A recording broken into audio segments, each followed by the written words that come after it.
Hello. I didn't know I was going to have a handheld mic, and I don't like doing this because every time someone puts one in my hands, I go to beatbox. I'm pretty damn good. Sing it with me.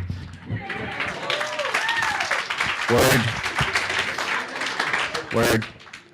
Okay, I got to tell you, even after all that, I'm not feeling my best today. I'm not hungover. I think I got a little sinus infection brewing. Thank you, Austin Allergies. Awesome. Okay, so I'm Junco. I am an associate professor in academic development and counseling. Hey, if somebody needs a seat, you could sit up here. No, seriously. I'm all about being vertical, as you'll, seats over there. I'm all about democratizing stuff. So, and as you'll see with my stuff I'm going to say about Twitter. So I'm an associate professor in academic development and counseling, and I conduct research on social media and how it affects college students. Technology in general, but social media specifically. And today I'm going to talk to you about using Twitter to engage students and improve their academic outcomes. First, I'm going to give you some backstory, a little bit of research on this concept of engagement, which is a little different than the engagement we talk about when we talk about engagement on social media. A little different, not much, but a little. And give you some background research and then dive into a couple of Twitter studies and some new data. Yay, new data. Yes. And feel free to jump in at any time and ask questions. I've built in time to do that, to be a little bit more interactive. And, also have time for questions at the end if you prefer to do it that way. I'm just going to go with the wisdom of the crowd, all right? Yes. I can put them on SlideShare. They're not going to be very useful because I don't put many words on my slides. I try to keep it real. Yeah.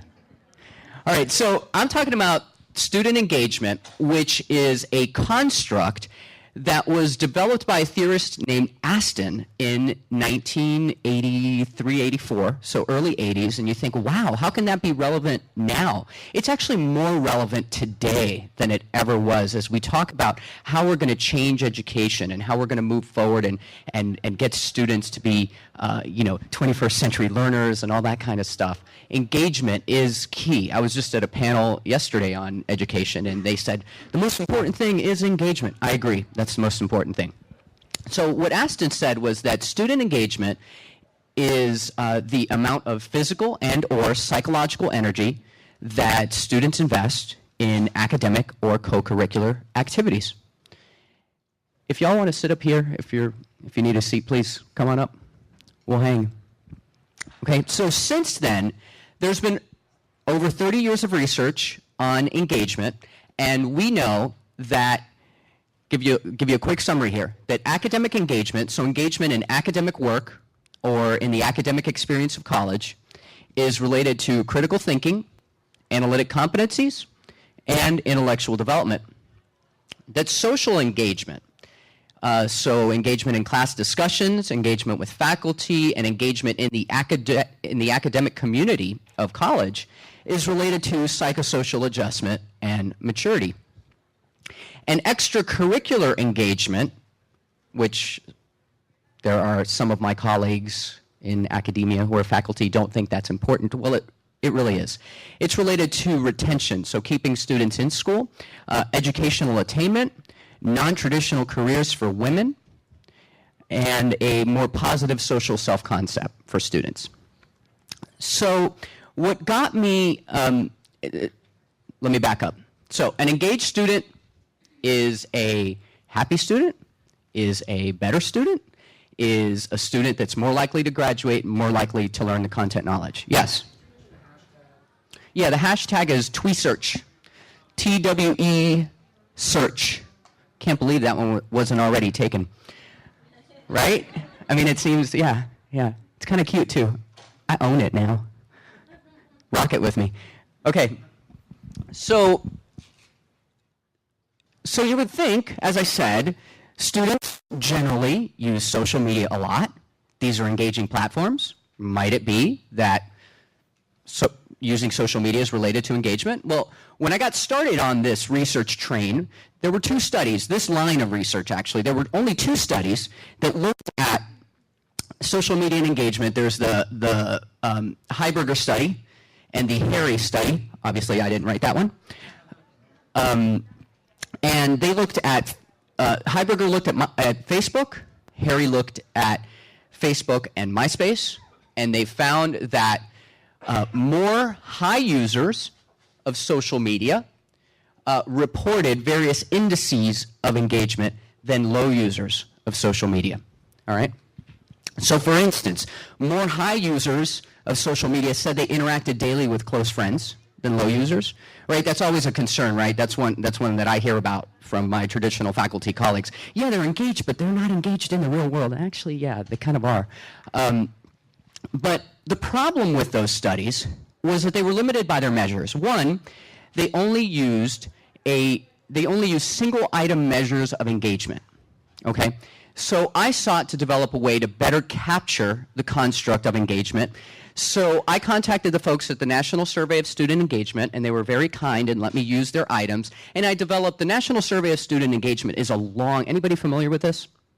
It's a long, unwieldy instrument. Nobody would ever want to take this. I mean, you know, universities make students take it, but it's way too long. So I extracted some items that tap into co-curricular and academic engagement and made a 19-item engagement scale that I've since used in quite a bit of research.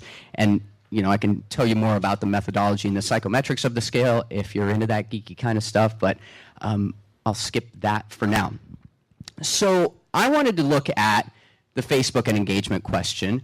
The other issue with those studies is they did really rough measures of time spent on Facebook, not continuous measures, but they said, do you spend 1 to 3 hours on Facebook, 4 to 7 hours on Facebook? Not very good way to measure that. So I looked at Facebook and engagement, and I had 3 outcome variables, the NESI scale, score, time students spent studying, and time they spent in activities. And I used as predictors the average time students reported on Facebook, also average number of times that they check Facebook per day. And I had some reliability checks for that because I also asked them how often they did that yesterday, because it's a lot easier for us to estimate what we did yesterday unless you're me and have no memory. I don't know what I did yesterday. But mostly we're better at estimating what we do the day before. Correlated those 2 variables, and they were highly and significantly correlated. So I'm using average. So I used average minutes. So, and I also looked at what students do on Facebook. So Facebook activities, because activities matter, right? What you do on Facebook matters. So here are a list of the positive predictors of engagement and the negative predictors of engagement. 2 things that I took from this. One, and you'll see right here, time spent on Facebook, these are listed in order of their strength, was the 4th strongest negative predictor of engagement, right? It was a negative predictor of engagement, but what students were doing on Facebook was more strongly related to engagement. And you'll also see that there were some positive predictors that were actual Facebook activities and not time spent on Facebook. One of the more interesting things I found out, remember I looked at checking as well, and while time spent on Facebook was negatively predictive of engagement, times that students checked Facebook was not related at all. Think about that for a second. What do you think? Why?